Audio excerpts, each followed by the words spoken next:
In his 35 years of life, 15 of which had been spent building his empire in Seoul's shadowy underbelly, he'd been stabbed twice, shot once, and betrayed more times than he could count.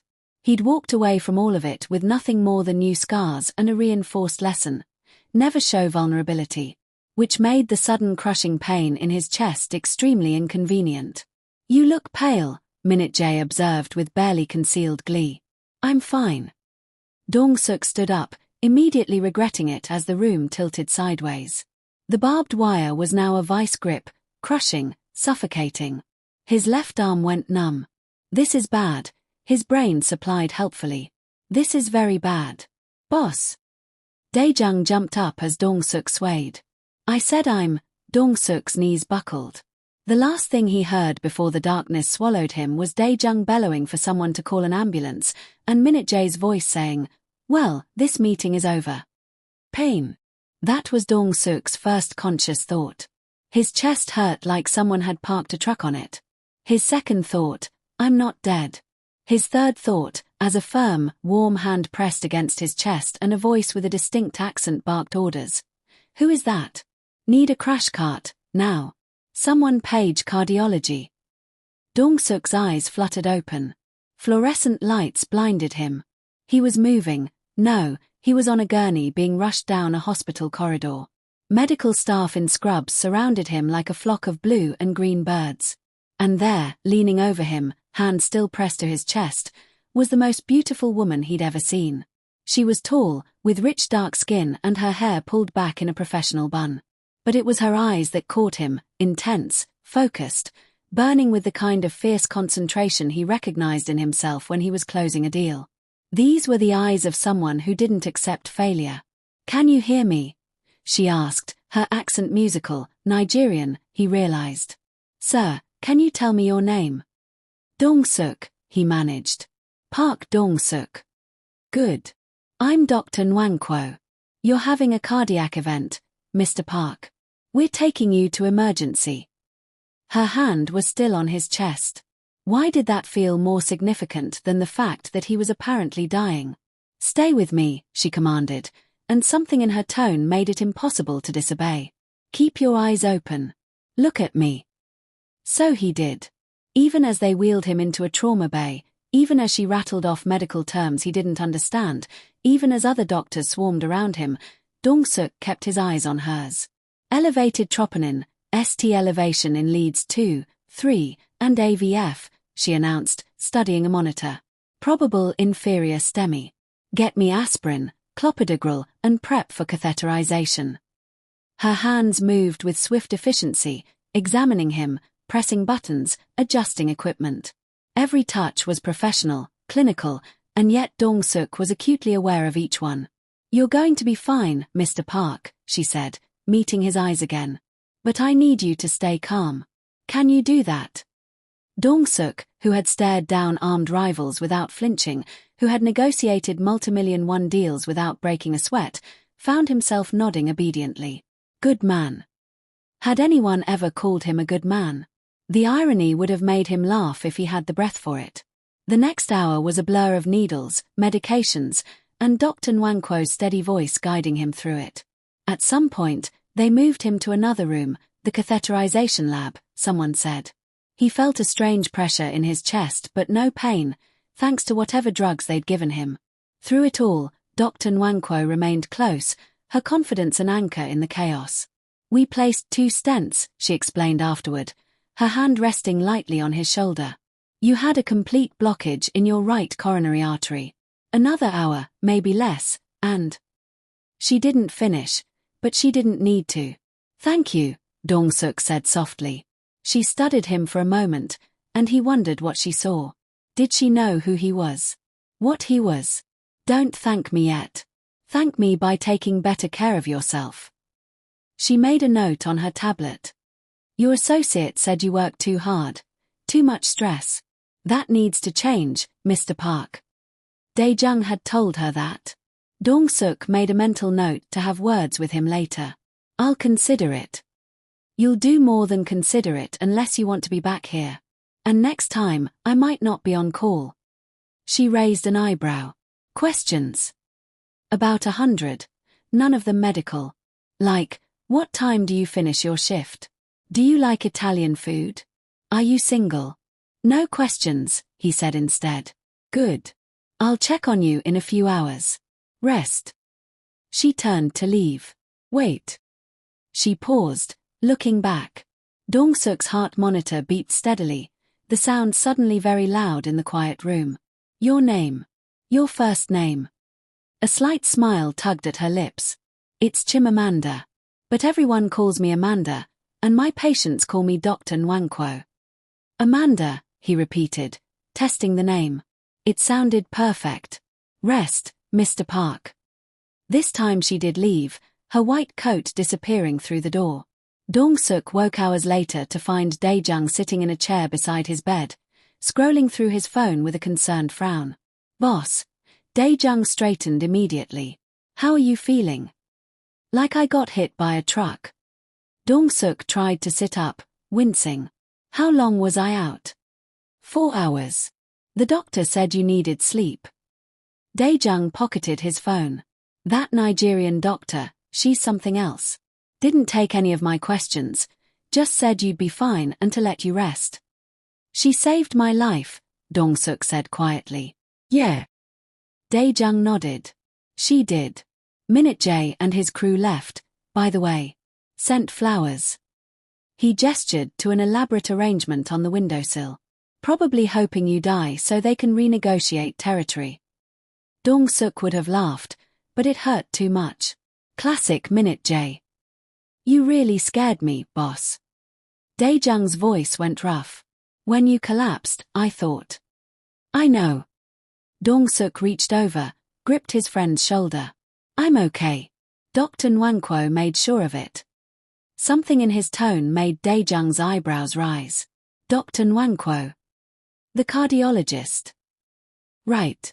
The doctor. Dae-jung's expression shifted to something between concern and amusement. Boss, why are you smiling? Was he smiling? Dong-suk touched his face, surprised to find his lips curved upward. I'm not smiling. You're definitely smiling. You look weird. I just had a heart attack. I'm allowed to look weird. No, not sick weird. Happy weird. Dae-jung leaned back, studying him. Oh no. Oh no, no, no. I know that look. I've seen you use that look when you're planning to acquire a new business. I have no idea what you're talking about. You're into her. The doctor. You're into the woman who just saved your life. Dong-suk didn't answer, which was answer enough. Dae-jung groaned. Boss, maybe this is the painkillers talking, but dating your cardiologist seems like a terrible idea. I'm not planning to date her. Good, because I'm planning to marry her. The look on Dae-jung's face was worth every bit of chest pain. You've known her for 3 hours. 4, counting when I was unconscious. That doesn't count. Her hands were on my chest. It counts. Dae-jung stood up, pacing. This is insane. You're insane. The heart attack made you insane. Probably, Dong-suk agreed cheerfully. His chest hurt, he was hooked up to more machines than he could count, and he'd just survived something that should have killed him. And yet, for the first time in years, he felt alive. When does Dr. Nwankwo's shift end? I'm not helping you with this. Dae-jung. Fine. I'll ask the nurses. His second-in-command headed for the door, muttering, 15 years I've worked for you. 15 years without a day off. And now I'm playing matchmaker for a man who just had a heart attack. This is my life now. Left alone, Dong-suk stared at the ceiling, his smile widening despite the pain. Amanda.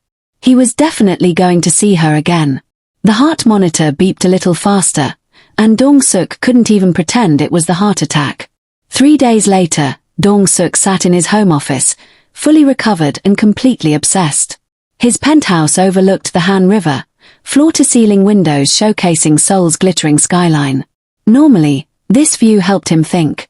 Today, it was just a backdrop to his spiraling thoughts about a certain Nigerian cardiologist. Okay, Dae-jung said from where he stood near the door, arms crossed. You've been discharged. You're healthy. The doctor said your heart is fine. Can we please get back to business? The Incheon deal needs your attention. I need to see her again, Dong-suk said, spinning his chair to face his desk where he'd spread out several pieces of paper covered in scribbled notes. You saw her yesterday. At your discharge appointment. For 5 minutes. She checked my vitals and told me to avoid stress. Dong-suk picked up a pen, tapping it against his desk. I need more time. Then ask her out like a normal person. I tried.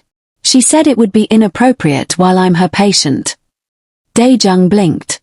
You actually asked her out. As she was removing my four. Dong-suk could still see the slight smile on her face, professional but amused. She said, and I quote, Mr. Park, I don't date my patients. It's unethical. But I appreciate the offer. Well, there you go. She said no. Move on. She said she doesn't date patients. Dong-suk leaned back in his chair. Which means if I'm not her patient anymore. You're not her patient anymore. You were discharged. But I could be. Dong-suk grinned. I could have another cardiac episode. The silence that followed was deafening. No, Dae-jung said flatly. Absolutely not. Hear me out. No. Boss, you almost died. You had 2 stents put in your heart. You're not faking a heart attack to see a woman. Not a real one. Just symptoms. Chest pain. Shortness of breath. Dong-suk was already warming to the idea. It's perfect. She has to see me, has to examine me. This is the worst idea you've ever had, and you once tried to intimidate a rival gang by releasing a tiger in their office. That worked, didn't it? The tiger got loose in Gangnam. It made international news. A knock interrupted them. Minute Ho, Dong-suk's financial advisor, poked his head in. Boss, you wanted to see me. Yes. Come in. Dong-suk gestured to the chair across from his desk. I need you to find out everything you can about Dr. Chimamanda Nwankwo.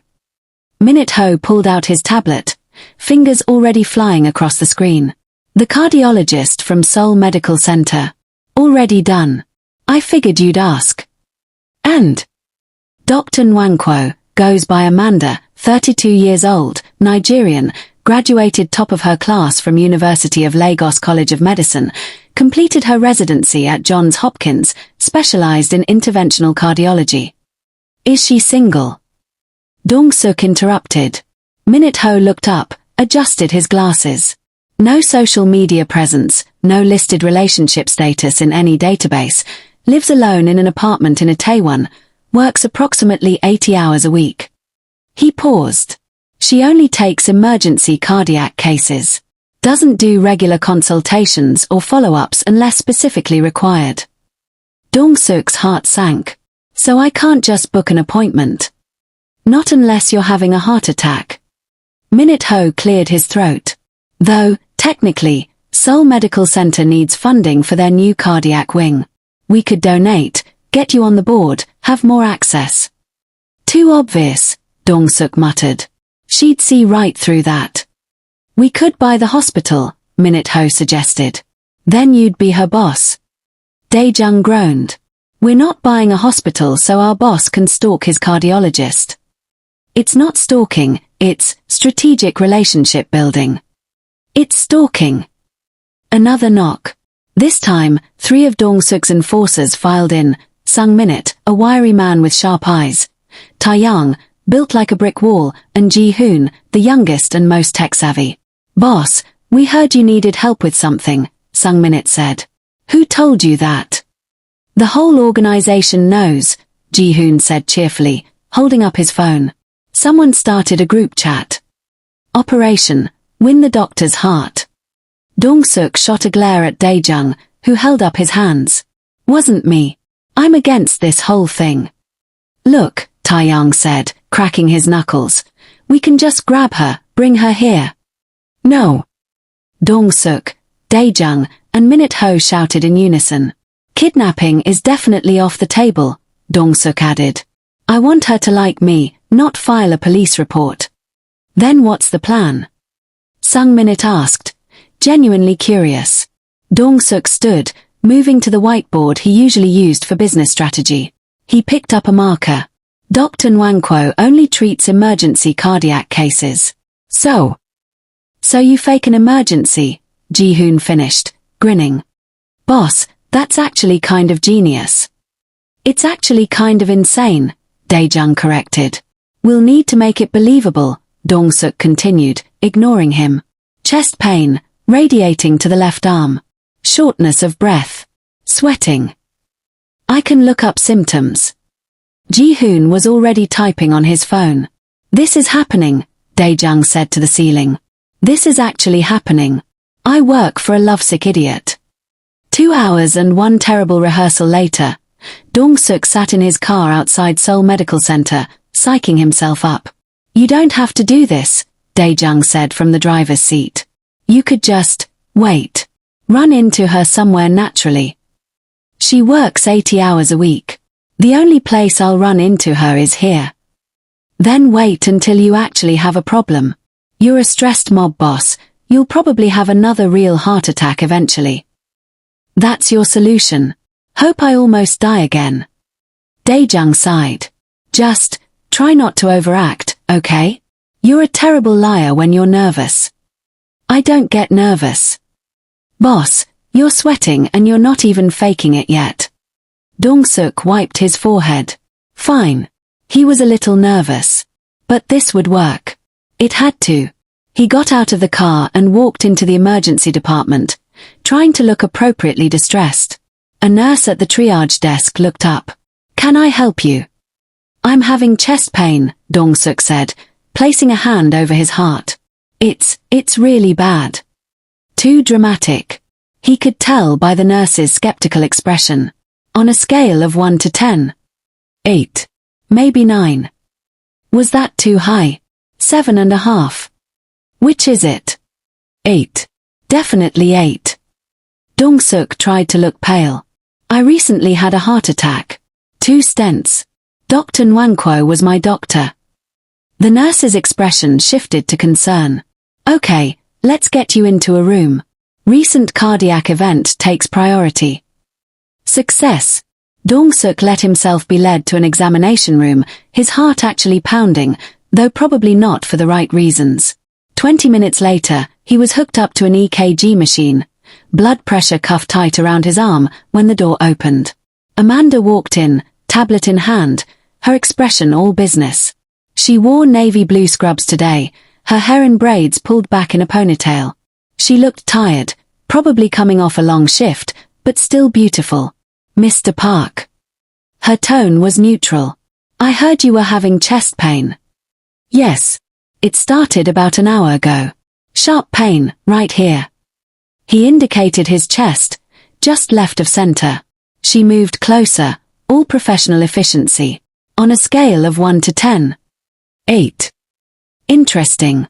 Your nurse's notes say you told her 7.5, then 8, then 9. Damn. It's fluctuating. Amham. She studied the EKG readout, her brow furrowing slightly. Then she pressed her stethoscope to his chest. Breathe normally for me. Dong-suk tried, but having her this close, her hand steady on his shoulder, her scent, something clean and slightly floral, filling his senses, made normal breathing difficult. Deep breath. He inhaled, acutely aware of her fingers still resting lightly against his collarbone. Any radiation to your left arm? Jaw. Back. Arm. Yes. Left arm. Her eyes met his, and he saw the exact moment suspicion entered them. Really?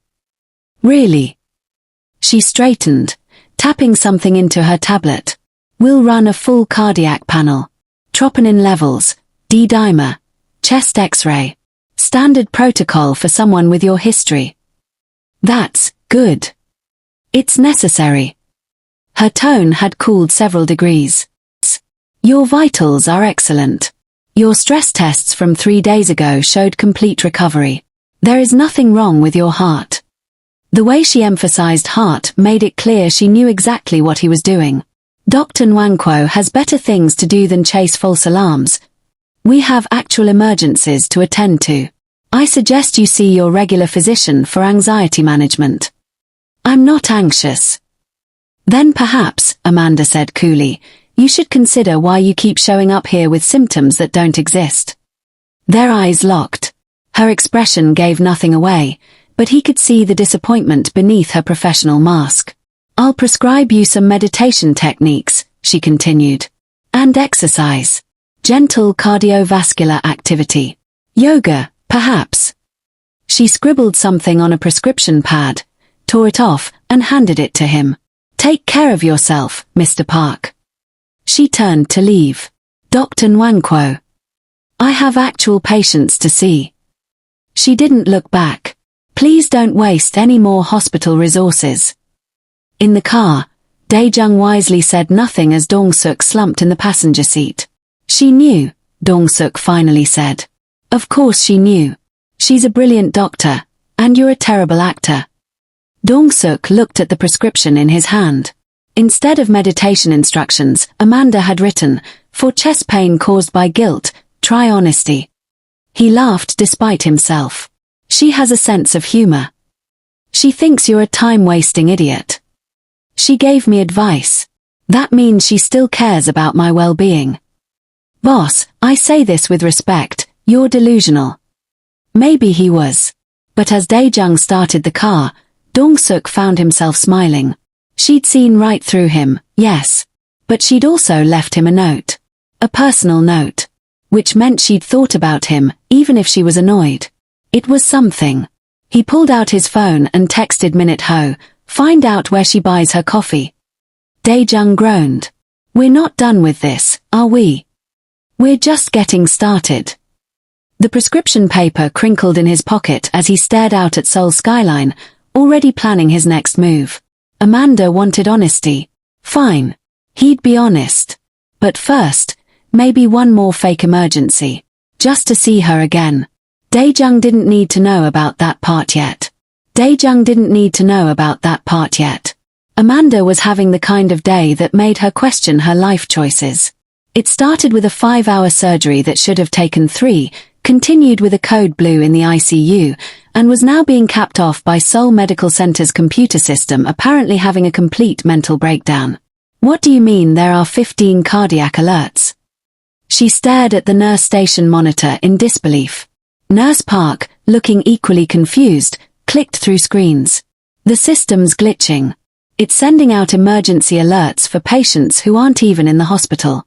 IT is working on it, but in the meantime, we have to check each one manually. Amanda pinched the bridge of her nose. Of course we do. Dr. Kim is taking the first batch. You're assigned to. Nurse Park squinted at the screen. These 3 addresses. 2 in Gangnam, 1 in Hanam-dong. Home visits for false alarms. Perfect. Amanda grabbed the printed list. At least I'll get some fresh air. She should have known better than to tempt fate. The first 2 addresses were indeed false alarms, elderly patients whose monitoring devices had somehow synced incorrectly with the hospital system. Both were fine, both were confused about why a doctor had shown up at their door, and both offered Amanda tea she politely declined. The third address made her stop walking. Park Dong-suk. Hanam-dong. Penthouse 4201. You have got to be kidding me, Amanda muttered, staring at the paper. She should assign this to someone else. Should mark it as a known false alarm and move on. But something, professional obligation, she told herself, definitely not curiosity, made her press the buzzer on the penthouse building's entrance. Yes. The intercom crackled with a voice she recognized as Dae-jung's. Dr. Nwankwo from Seoul Medical Center. I'm here to check on Mr. Park. The hospital system sent an alert. A long pause. Boss didn't call for an ambulance. I'm aware. It's a system glitch. Can I come up or not? Another pause, then the door buzzed open.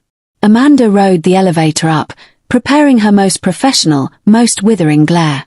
If Park Dong-suk had somehow hacked the hospital system just to get her to his apartment, she was going to report him to every medical ethics board she could find.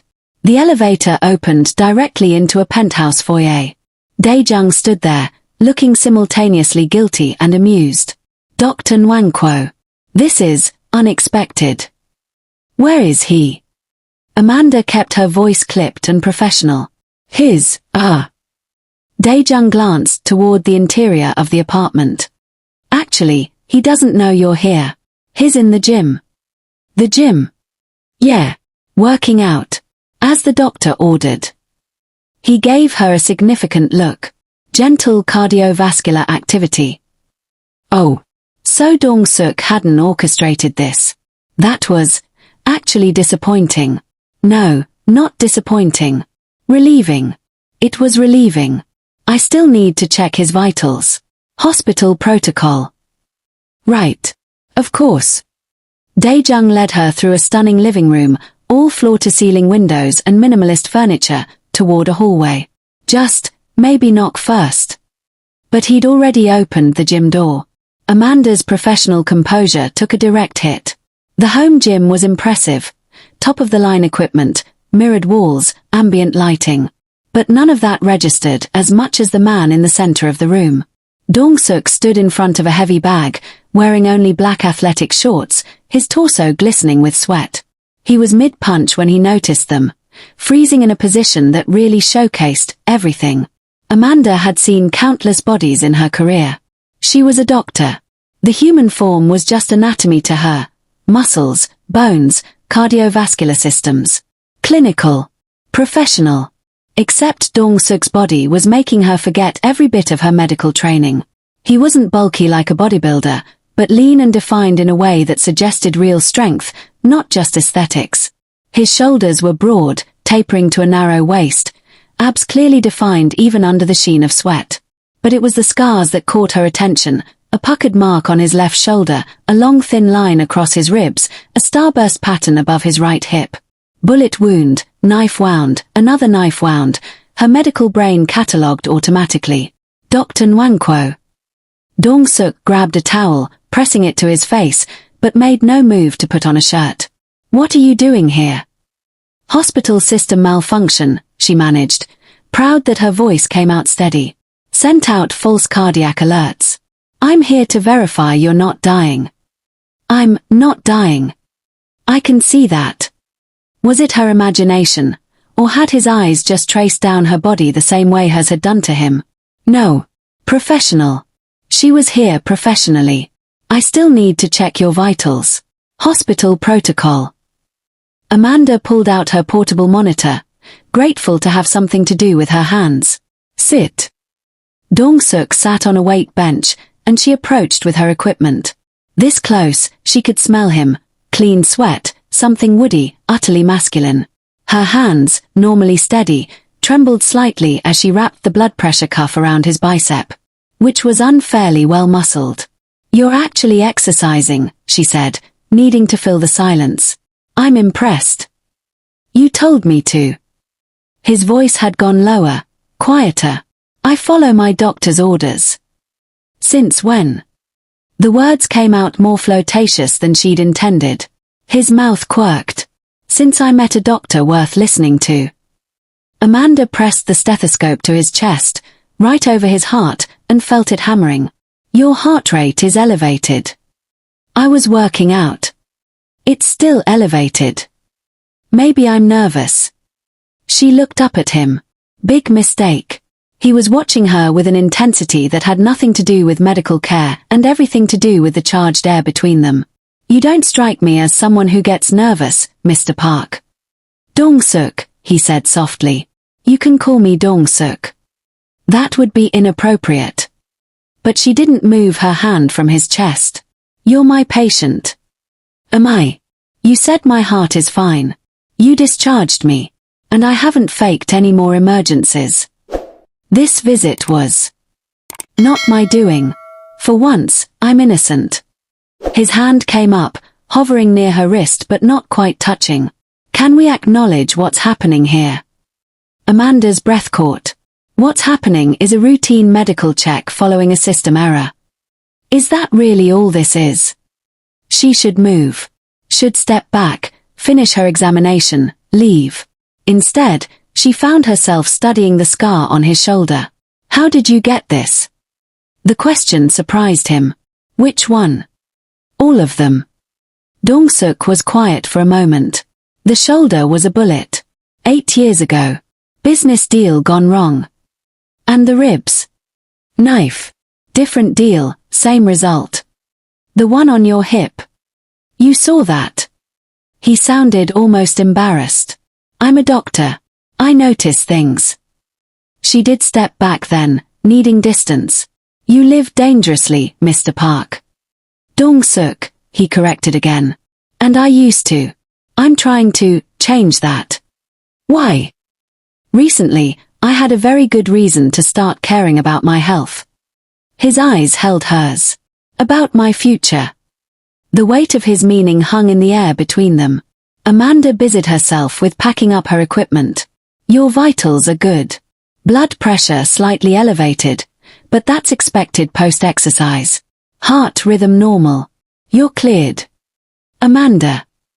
The sound of her name, her actual first name, not Dr. Nwankwo, in his voice stopped her cold. I know what you're going to say, he continued, standing. This is inappropriate. I'm your patient. There are ethical concerns.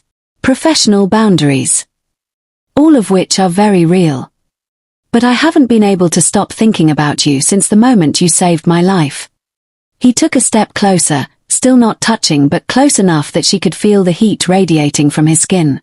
And I hope, you've thought about me too. Amanda should deny it. Should grab her bag and leave and never look back. Instead, she heard herself say, you're very presumptuous. Am I wrong? That's not the point. Then what is the point? The point is I don't date criminals. She said it bluntly, needing to establish reality between them. Dong-suk didn't flinch. I prefer businessmen with complicated interests. I've done my research, Mr. Park. I know exactly what kind of businesses you're in. And yet you're still here. Damn him for being right. I'm here because the hospital system sent me here. But you didn't send someone else. You came yourself. He smiled slightly. Why? Because she'd wanted to see him again, even if she'd never admit it out loud. Because despite everything, the fake emergency, the probable criminal activity, the absolute inappropriateness of this entire situation, she was attracted to him in a way she hadn't been attracted to anyone in years. Mr. Park. Have dinner with me. The words came out rushed, almost desperate. One dinner. No hospital, no fake emergencies, no ulterior motives. Just, two people getting to know each other. I can't. You can. You're not my doctor anymore. I'm not your patient. The hospital discharged me. He ran a hand through his damp hair, and Amanda tried very hard not to notice how the movement made his abs flex. I'm just a man asking a beautiful, brilliant woman to dinner. A man with a concerning employment history. A man who's trying to be better. His voice went serious. You want honesty? Fine. Yes, I've done things I'm not proud of. Yes, my business has grey areas. But I'm working to change that. To be legitimate. And meeting you made me want to work harder at it. Amanda stared at him, searching for any sign of deception. All she found was sincerity, raw and unguarded in a way she suspected was rare for him. This was a terrible idea. Every logical part of her brain screamed warnings. He was dangerous, complicated, exactly the kind of man she should avoid. One dinner, she heard herself say. Public place. I drive myself there and back. Dong-suk's face transformed with a smile so genuine it made her stomach flip. Yes. Absolutely. Whatever you want. And if at any point I want to leave, you leave. No questions asked. And this doesn't mean. It doesn't mean anything except dinner, he interrupted gently. I just want to spend time with you. Really spend time with you, not. He gestured vaguely, across a hospital bed with medical equipment between us. Despite herself, Amanda smiled. You really are terrible at faking cardiac symptoms. The worst, he agreed cheerfully. Daejung said I looked constipated. She laughed, surprising herself. He wasn't wrong. So, dinner. Amanda knew she was going to regret this. Knew it with every fiber of her being. But she also knew she'd regret it more if she said no and spent the rest of her life wondering what if. Friday night. 7 p.m. There's a Korean Nigerian fusion restaurant in Itaewon. Adeola's kitchen, Dong-suk finished. I know it. Of course you do. She shouldered her medical bag. Friday. 7. Don't be late. I wouldn't dream of it.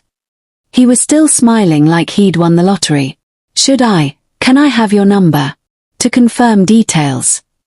Amanda hesitated, then pulled out her phone. Give me yours. I'll text you. They exchanged numbers, and she tried to ignore how her hand brushed his, how that simple contact sent electricity up her arm. I should go, she said, backing toward the door. Other patients to check on. Of course. Thank you for, making sure I wasn't dying. That's my job. Is agreeing to dinner also your job? She paused at the doorway, looking back at him, still shirtless, still absurdly attractive, still dangerous in ways that had nothing to do with his business dealings, heartbeats and heists. Both laughed, and Dong-suk marveled at how easy this was. How right it felt. Your turn, she said. Ask me something. Something real. Why did you come to Korea? Amanda's expression shifted, becoming more serious. My brother. He had a cardiac condition, hypertrophic cardiomyopathy. It's genetic. I was studying medicine in Lagos when he got sick, and I specialized in cardiology because of him. What happened? He died. 6 years ago. Her voice was steady, but her grip on his hand tightened. Despite everything I'd learned, everything I could do, I couldn't save him. So I came here, to Seoul, to study with some of the best interventional cardiologists in the world. To learn everything I could so that next time, she stopped, shook her head. So that I could save the next person. Like me. Like you. She met his eyes. Every patient I save is for him. Every life I help extend, every heart I help repair, it's all for Chidi. Dong-suk brought her hand to his lips, pressing a gentle kiss to her knuckles. He'd be proud of you. I hope so. She blinked rapidly, and he realized she was fighting tears. Sorry. I don't usually talk about this. Don't apologize. Thank you for telling me. They sat like that for a moment, hands clasped, the weight of her story settling between them. Okay, Amanda said finally, clearing her throat. Enough heavy topics. Tell me something embarrassing about yourself. Besides the fake heart attack. Besides that. Dong-suk thought. I watch rom-coms, obsessively. Her eyes widened. You're joking. I'm completely serious. I have a subscription to every streaming service, and I've watched every major romantic comedy from the last 20 years. Korean, American, British, Japanese, doesn't matter. If it's two people falling in love, I've probably seen it. Park Dong-suk, terrifying crime boss, watches rom-coms. In my defense, I find the predictable structure soothing. And I like seeing people get their happy ending. Do you believe in happy endings? I'm starting to. The look that passed between them was electric, charged with possibility and promise and something that felt dangerously close to hope. I should probably tell you, Amanda said softly, that I'm already planning our second date. Already. Already. She squeezed his hand. Is that too forward? No. His heart was racing again, but this time it had nothing to do with cardiac distress. That's perfect. They stayed at Adeola's kitchen for 3 more hours, talking about everything and nothing. About Amanda's med school days and Dong-suk's early years building his empire. About favorite books and terrible movies and the foods they missed from their childhoods. About dreams and fears and the strange, unexpected ways their lives had led them to this moment. When they finally left, the restaurant was closing down around them. Amora hugged Amanda goodbye and gave Dong-suk a pointed look. Take care of her. I will. On the sidewalk outside, Amanda turned to him. So, that was our first date. Best first date I've ever had. Me too. She stepped closer, and he could smell her perfume, something subtle and warm. For the record, you passed. Passed what? The test. The date. Am I going to regret this evaluation? She reached up, straightening his collar in a gesture that felt both intimate and natural. I'm not regretting it. Good. Because I'm already planning our second date. Are you? Ham. It involves you, me, and no possibility of emergency rooms or police interference. Sounds perfect. She glanced at her watch. I should go. Early shift tomorrow. I'll walk you to your car. It's 3 blocks away. Then I'll walk you 3 blocks. 66. She smiled, that genuine, warm smile that he was quickly becoming addicted to. Okay. They walked slowly, neither wanting the evening to end. At her car, Amanda turned to face him. Thank you for tonight, she said. For being honest. For being you. Thank you for giving me a chance. One more thing. She stepped closer, close enough that he could see the flecks of gold in her dark eyes. I'm going to kiss you now. Is that okay? Dong-suk's breath caught. That's more than okay. She rose on her toes, her hand sliding up to cup his cheek, and pressed her lips to his. The kiss was soft, sweet, tentative, a question and an answer all at once. His hands found her waist, pulling her closer, and for a moment, the entire world narrowed to the point where their lips met. When they finally broke apart, both breathing hard, Amanda rested her forehead against his. Wow, she whispered. Yeah, he agreed. Wow. I really need to go now, or I'm going to do something impulsive like invite you back to my apartment. Would that be so bad? For a first date? Yes. But she kissed him again, quick and playful. Ask me again on date 3. Date 3. Got it. She got into her car, and he stood on the sidewalk watching as she drove away, one hand pressed to his lips where he could still feel the warmth of her kiss. Across the street, Dae-jung's voice crackled in his forgotten earpiece. Boss. You still there? Dong-suk had completely forgotten he was wearing it. I kissed her. I know. I've been here the whole time. It was very romantic. Also very uncomfortable for me. She said yes to a second date. I heard. Congratulations. Dae-jung. Yeah, boss. I think I'm in love with her. A long pause. Then, yeah, boss. I think you are too.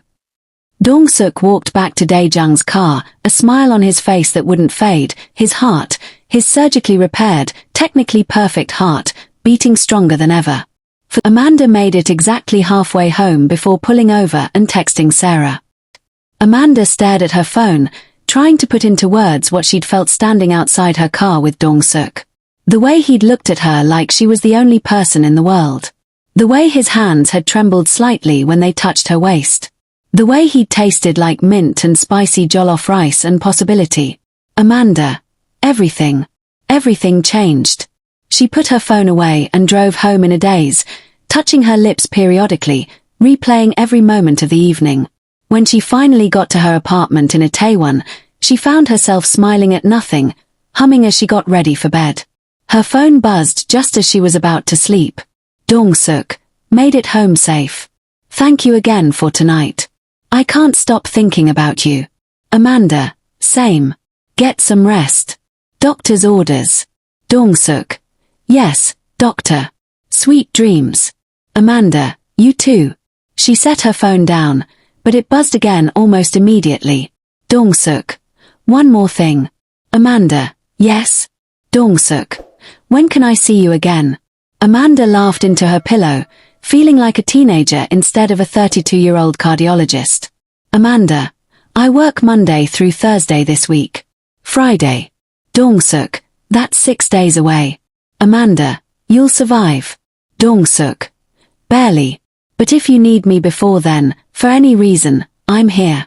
Something warm bloomed in her chest at that simple statement. Amanda, thank you. Good night. Dong-suk.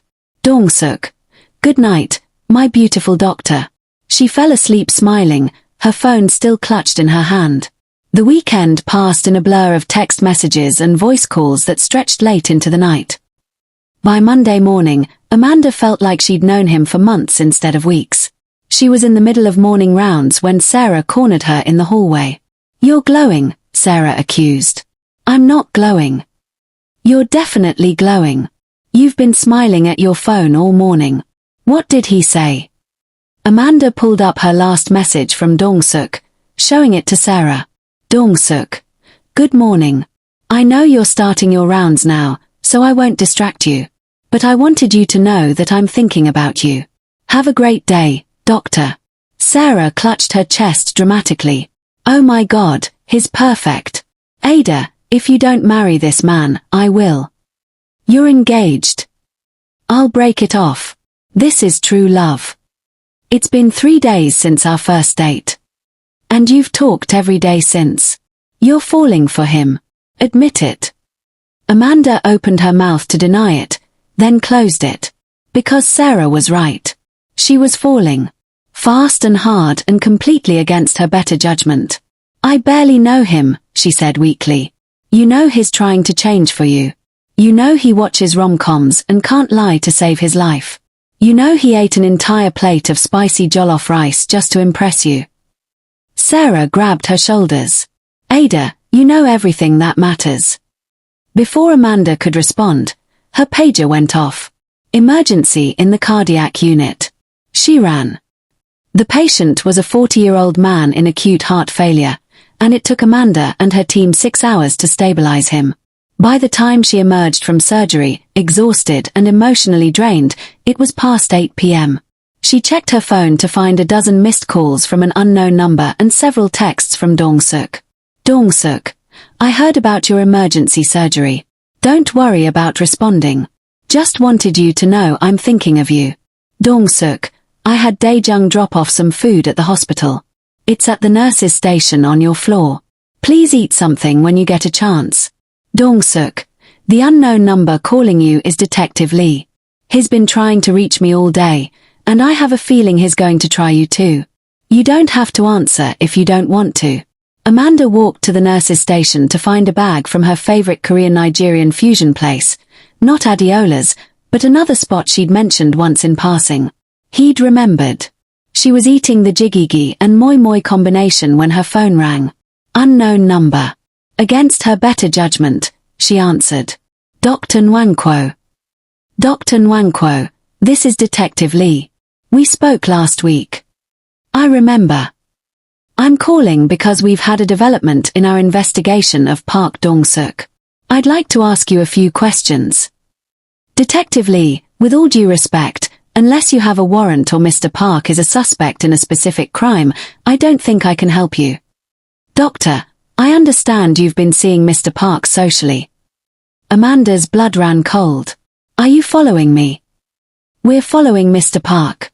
You just happen to be spending time with him." Papers rustled. "I'm trying to help you understand what you're getting involved with." "I know exactly what I'm getting involved with." "Do you?"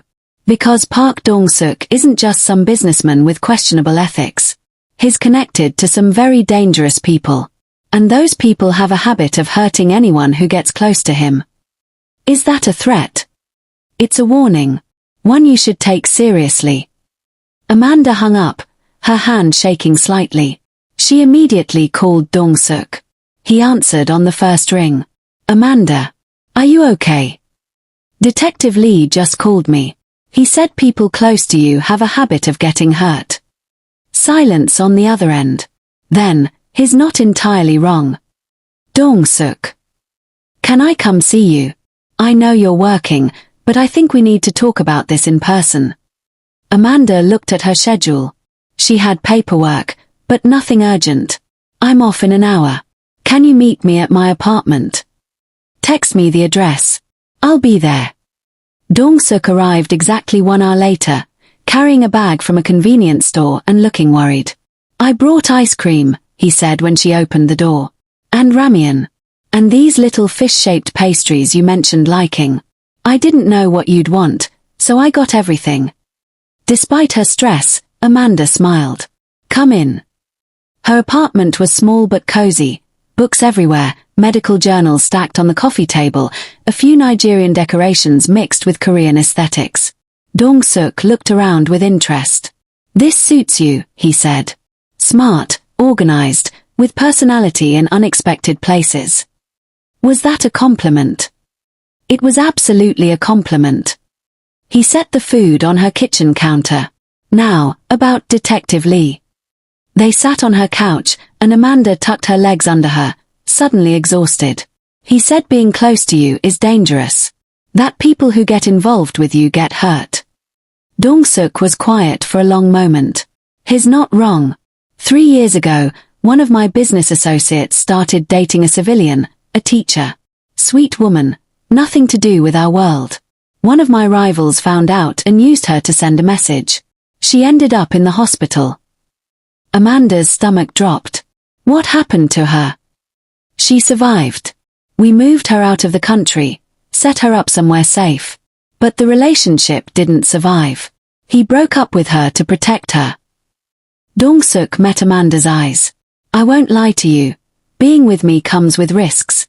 There are people who would love to find a weakness they could exploit. So Detective Lee is trying to protect me. In his own heavy-handed way, yes. What do you think I should do? Dong-suk reached for her hand, his thumb tracing over her knuckles. I think you should do whatever makes you feel safe.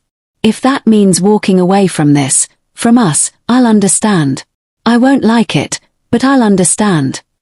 That's not what I asked. I asked what you think I should do. I think. He took a breath.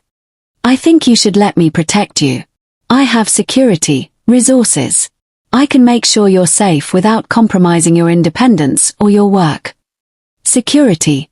Like bodyguards. Not obvious ones. Just people watching out for you.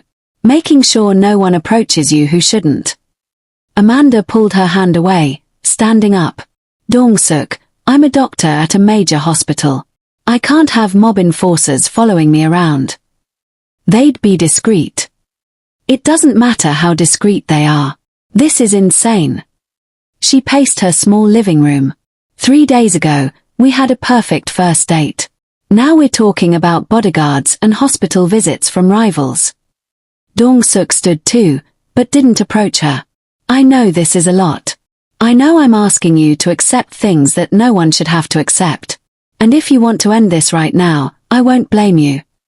Stop saying that. What? Stop giving me an easy out. Stop being so understanding and reasonable. Amanda's voice cracked. If you want me to stay, fight for it. Tell me why I should risk my career and my safety for someone I barely know. Because I'm falling in love with you. The words exploded out of Dong-suk, raw and unguarded.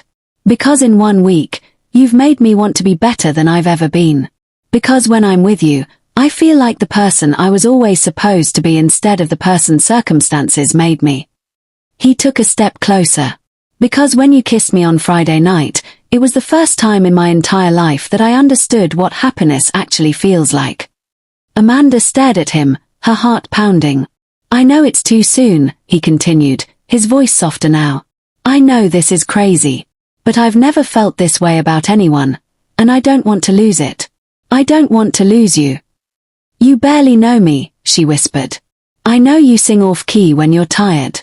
I know you take your coffee with too much sugar and no cream.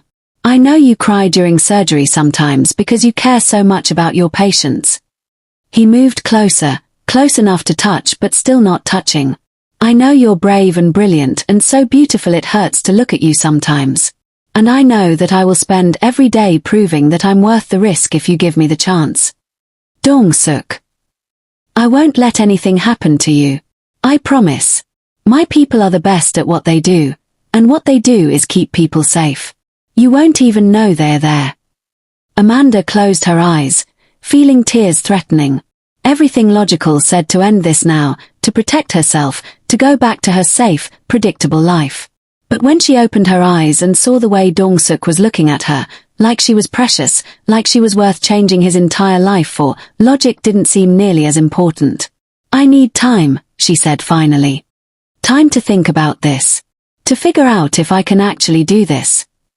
The hope in his expression dimmed, but he nodded. "Of course. Take all the time you need. And I need you to be honest with me. About everything. If there's danger, if something changes, if... I'll tell you everything. I promise." They stood there, the space between them feeling vast and intimate all at once. "I should go," Dong-suk said. "Let you rest." "Wait." Amanda stepped forward, closing the distance between them. She reached up, cupping his face in her hands. "I'm scared." "I know. But I don't want to lose this either. Lose us." "You won't. I won't let that happen." She kissed him then, not soft and sweet like Friday night, but desperate and searching, trying to find certainty in the press of his lips against hers. His arms came around her, pulling her close, and for a moment, nothing else mattered. When they finally broke apart, both breathing hard, Amanda rested her head against his chest, listening to his heartbeat.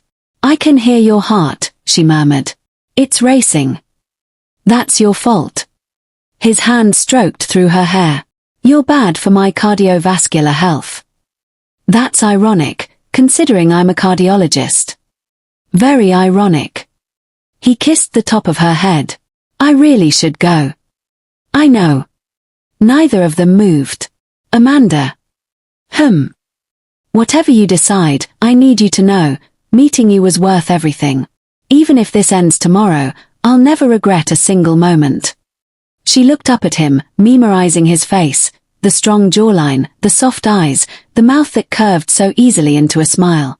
"It's not going to end tomorrow," she said. "I'm not letting you go that easily." His smile was blinding. "No. No. But you're going to have to be patient with me. This is all very new and very terrifying." "I can do patient." He kissed her forehead. "I waited 35 years to feel this way. I can wait a little longer for you to catch up." Presumptuous. Honest.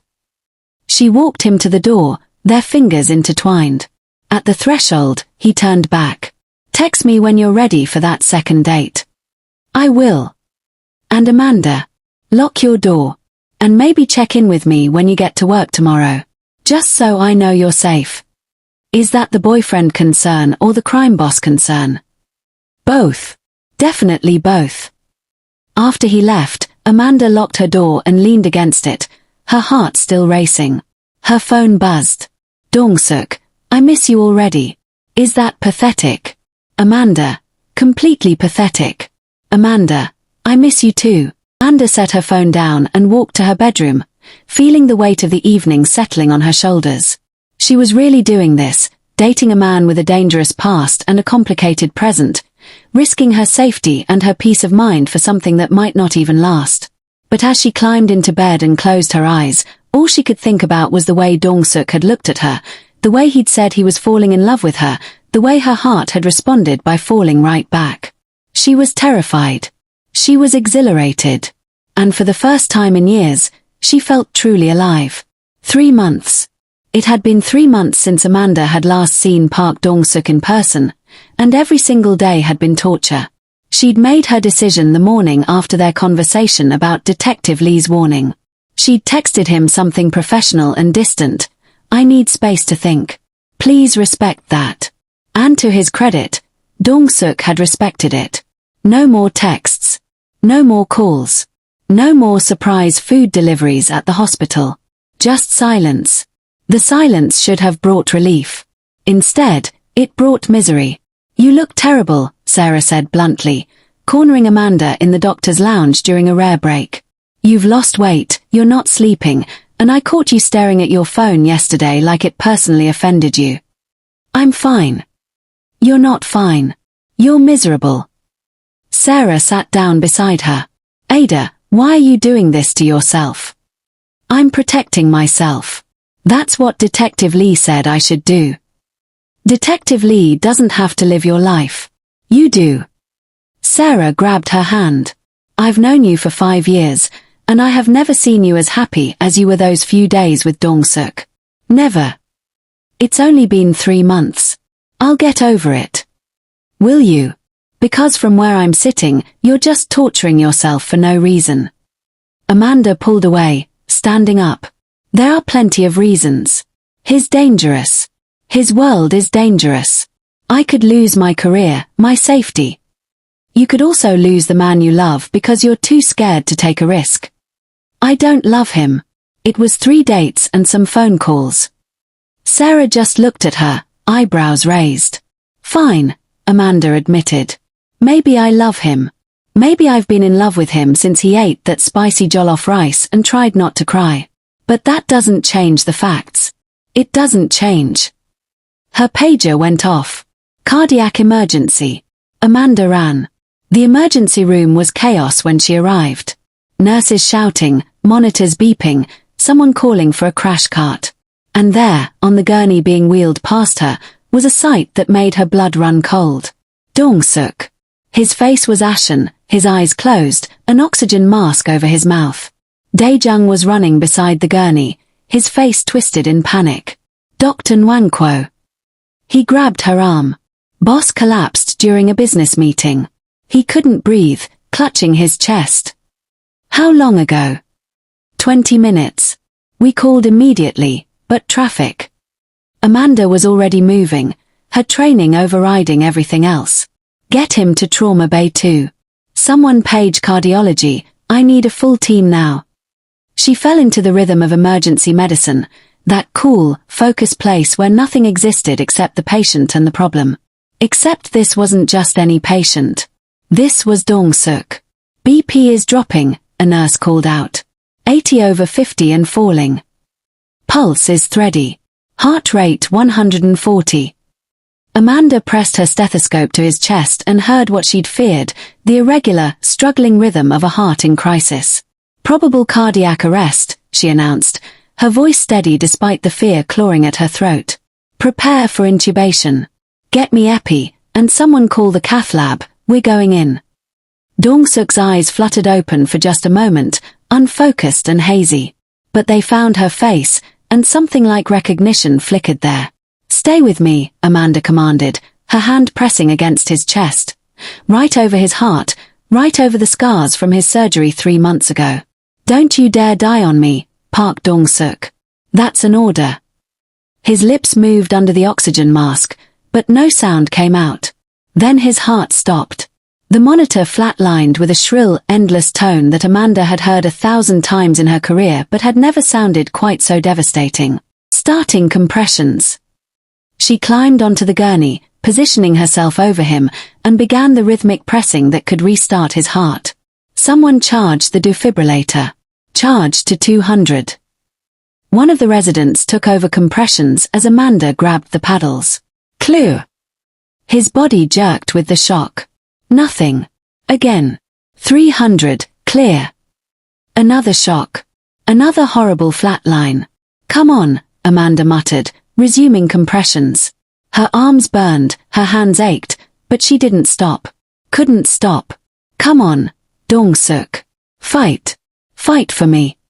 She could see Dae-jung through the window, his face pressed against the glass, his expression shattered. Dr. Nwankwo, one of the nurses said gently. It's been 5 minutes. I don't care. We're not calling it. Charge to 360. Doctor. I said charge it. Her voice came out sharp, almost desperate. Clue. She pressed the paddles to his chest one more time. The monitor beeped. Then beeped again. Then settled into a rhythm, irregular, struggling, but there. We have sinus rhythm, the nurse breathed. Amanda sagged with relief so profound her knees almost buckled. Get him to the cath lab. Now. And someone paged Dr. Kim, I'm going to need assistance. The catheterization procedure took 4 hours. Dong-suk had suffered a massive heart attack, a complete blockage in his left anterior descending artery, the one cardiologists called the Widowmaker because of how often it was fatal. Amanda worked with cold precision, threading catheters through his arteries, placing stents, literally rebuilding the pathways that kept him alive. Dr. Kim worked beside her, his hand steady, his voice calm. But even he glanced at her occasionally, concern evident in his eyes. "You're doing fine, Dr. Nwankwo. Stay focused." She was focused. Laser focused. Because if she let herself think about whose heart she was holding in her hands, whose life depended on her steady fingers and her knowledge and her refusal to accept failure, she would fall apart completely. Finally, after what felt like an eternity, it was done. "Stents in place," she announced, her voice hoarse. "Blood flow restored. He's stable." Dr. Kim squeezed her shoulder. "Excellent work, Doctor. You saved his life." Amanda pulled off her surgical mask with shaking hands and looked at Dong-suk's face, still pale, still unconscious, but alive. His chest rose and fell with steady breaths, his heart monitor beeping in a strong, regular rhythm. Alive. She'd almost lost him. The realization hit her like a physical blow, and she had to grip the edge of the operating table to stay upright. "Dr. Nwankwo." Dr. Kim steadied her. "Are you all right?" "I need a minute," she managed. "Can you monitor him while he wakes up?" "I just need." "Go. Take your time. I'll page you when he's conscious." Amanda walked out of the cath lab on legs that felt like they might give out at any moment. She made it to the nearest supply closet, closed the door behind her, and finally let herself break. She cried like she hadn't cried since her brother died, huge, gasping sobs that tore through her chest and left her breathless. She cried for how close she'd come to losing Dong-suk, for the 3 months she'd wasted staying away from him, for the fear that had paralyzed her into making the worst decision of her life. When her phone buzzed with a page from Dr. Kim, "Patient awake and asking for you," Amanda wiped her face, took several deep breaths, and pulled herself together. She was a professional. She could do this.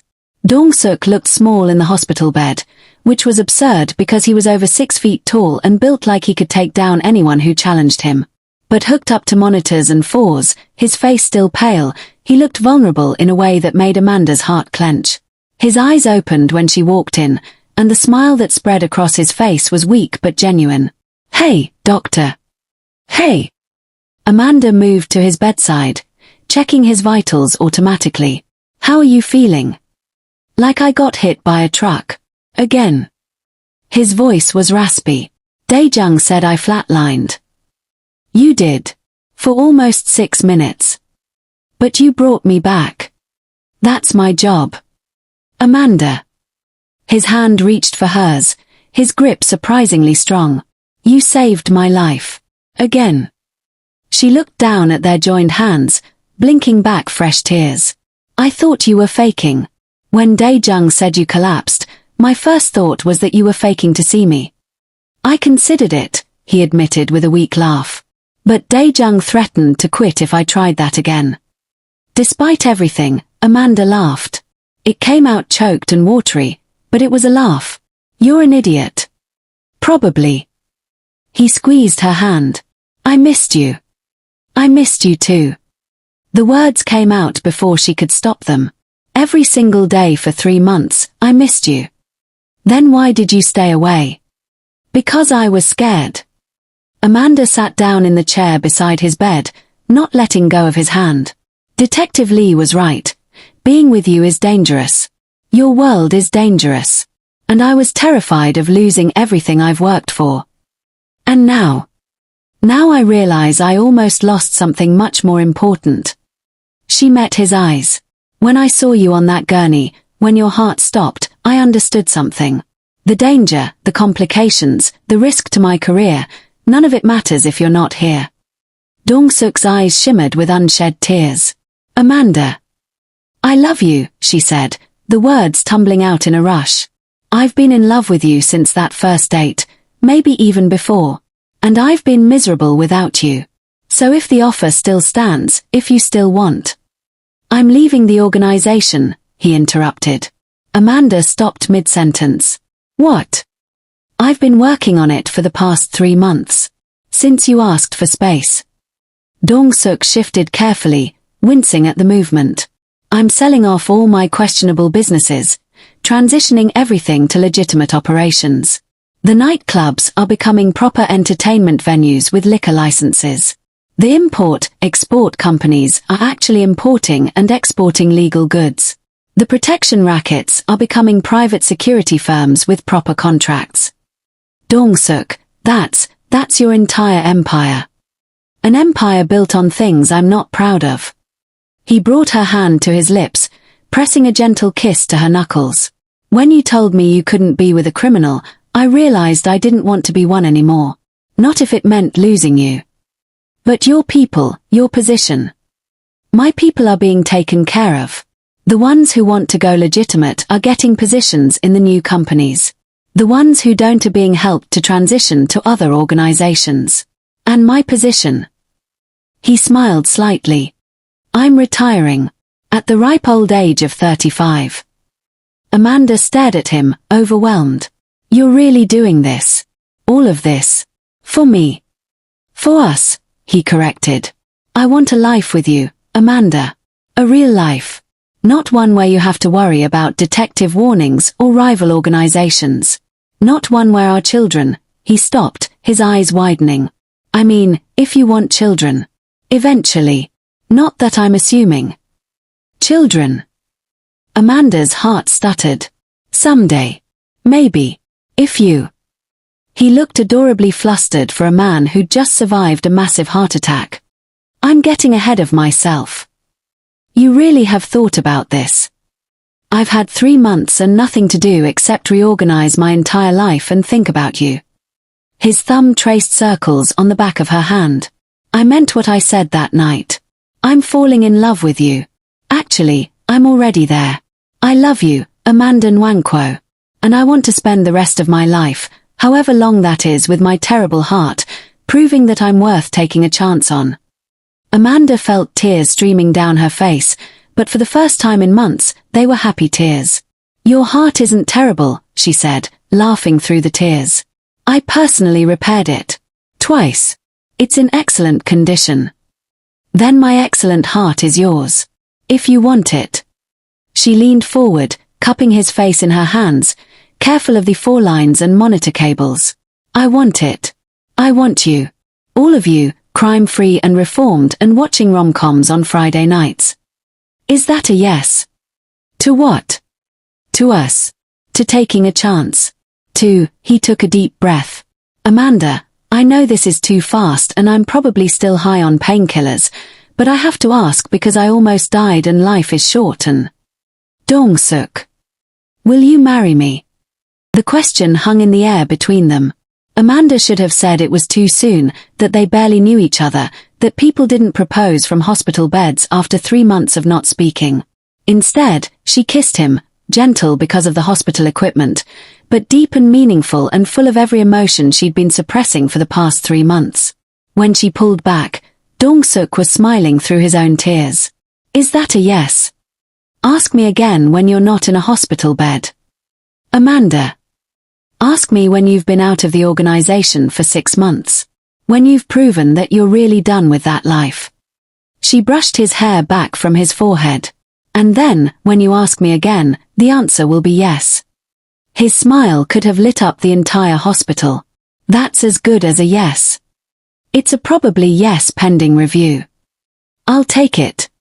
He pulled her closer for another kiss, this one interrupted by a knock on the door. Dae-jung poked his head in, relief evident on his face. Boss, you're awake. And you're kissing the doctor. Does this mean? It means, Amanda said, standing but not letting go of Dong-suk's hand, that your boss is going to need a lot of recovery time. No work, no stress, and definitely no involvement in any questionable business activities. I'm retired, Dong-suk announced happily. Completely legitimate now. You're still in the process of becoming legitimate, Amanda corrected. But yes, he's on the right track. Dae-jung's eyes widened. Boss, does this mean what I think it means? It means I'm going to marry this woman, Dong-suk said, his hand tightening on Amanda's. Eventually. When she says yes. I'm going to say yes, Amanda confirmed, feeling her cheeks heat. Eventually. I'll start planning the wedding, Dae-jung said, grinning. Do you want a traditional Korean ceremony or? How about we let him recover first? Amanda suggested. He just had a massive heart attack. Right.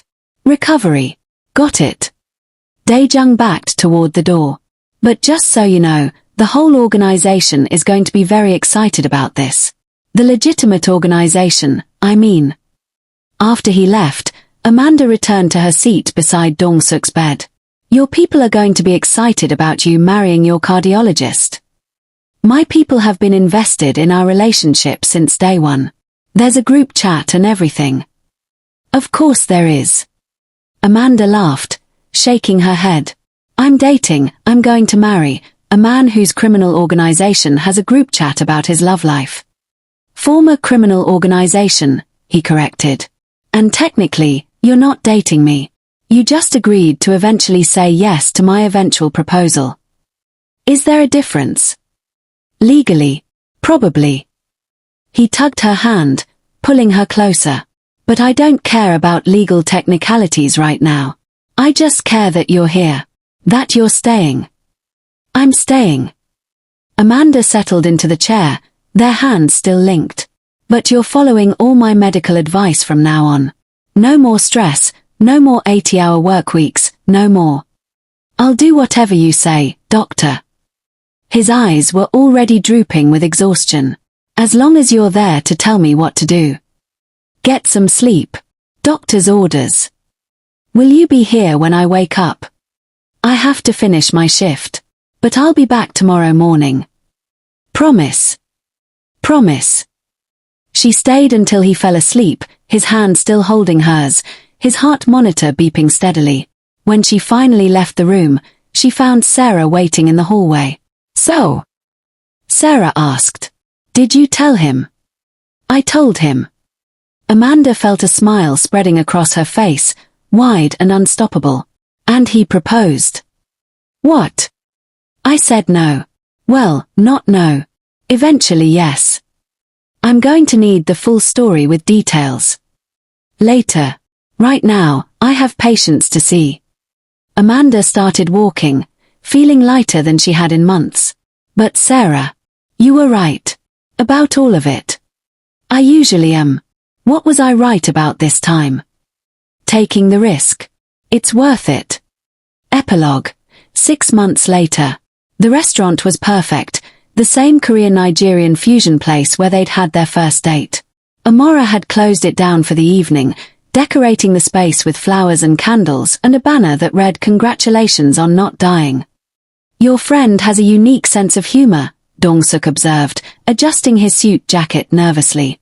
She does, Amanda agreed, squeezing his hand. Are you ready? To celebrate 6 months of being completely legitimate and heart attack free. Absolutely. They walked in to find all their friends waiting, Dae-jung and Minute-ho, Sarah, and her fiancé, several of Dong-suk's former associates who were now employed in perfectly legal businesses, and even Dr. Kim from the hospital. Speech. Dae-jung called out as soon as they entered. Boss, you have to make a speech. Dong-suk looked at Amanda, who nodded encouragingly. All right. He cleared his throat. 6 months ago, I almost died. Again. And it made me realize something important. Life is too short to waste it on things that don't matter. On businesses that compromise your soul. On fear that keeps you from the people you love. He turned to Amanda, pulling a small box from his pocket. Oh no, Amanda whispered, but she was smiling. Amanda Nwankwo, Dong-suk said, dropping to one knee right there in the middle of the restaurant. 6 months ago, you told me to ask again when I'd proven I was done with my old life. Well, I'm done. Completely, totally, 100% legitimate. I own a chain of nightclubs with proper licenses, a security company with actual contracts, and an import business that exclusively deals in legal goods. I've had 0 heart attacks, 0 fake emergencies, and 0 involvement in anything that would make you worry. Everyone in the restaurant was watching now, phones out, recording. More importantly, he continued, I've spent the last 6 months falling more in love with you every single day. You're brilliant, beautiful, and for some reason I can't understand, you love me back. So I'm asking again, Amanda Nwankwo, will you marry me? Amanda looked down at him, this man who'd changed his entire life, who'd walked away from power and danger and everything he'd built, all for the chance to be with her. This man who watched romantic comedies and couldn't lie to save his life and had somehow stolen her heart completely. Yes, she said, loud and clear. Yes, I'll marry you. The restaurant erupted in cheers as Dong-suk slipped the ring onto her finger, a stunning band with a single diamond, elegant and perfect. He stood, pulling her into his arms, and kissed her while everyone applauded and whistled and Dae-jung shouted, "Finally!" "I love you," Dong-suk whispered against her lips. "I love you too." Amanda pulled back, studying his face. "How's your heart?" "Racing. But in a good way." "That's what I like to hear." She kissed him again, quick and sweet. "Though you might want to avoid any more dramatic proposals. Bad for your cardiovascular health." "This is the last one, I promise. Unless you say no, in which case I'll keep asking until." "I said yes, you idiot." "I know. I just like hearing it." Later, after the party wound down and the congratulations died away, they stood on the sidewalk outside the restaurant, the Seoul lights glittering around them. "So," Dong-suk said, pulling Amanda close. "What now?" "Now." She smiled up at him, her hand resting over his heart, feeling it beat steady and strong. "Now we live happily ever after." Like a rom-com. Exactly like a rom-com. I can work with that. He kissed her again under the Seoul stars, his heart, his twice repaired, perfectly functioning, absolutely healthy heart, beating in perfect rhythm with hers. And somewhere in the restaurant behind them, Dae-jung was already planning the wedding, complete with a group chat, a spreadsheet, and a very long list of things the boss was not allowed to do at his own ceremony. But that was a story for another day. For now, there was just this. Two people who'd found each other against all odds, who'd chosen love over fear, who'd proven that even the most unlikely romances could have happy endings. And really, that was all they needed.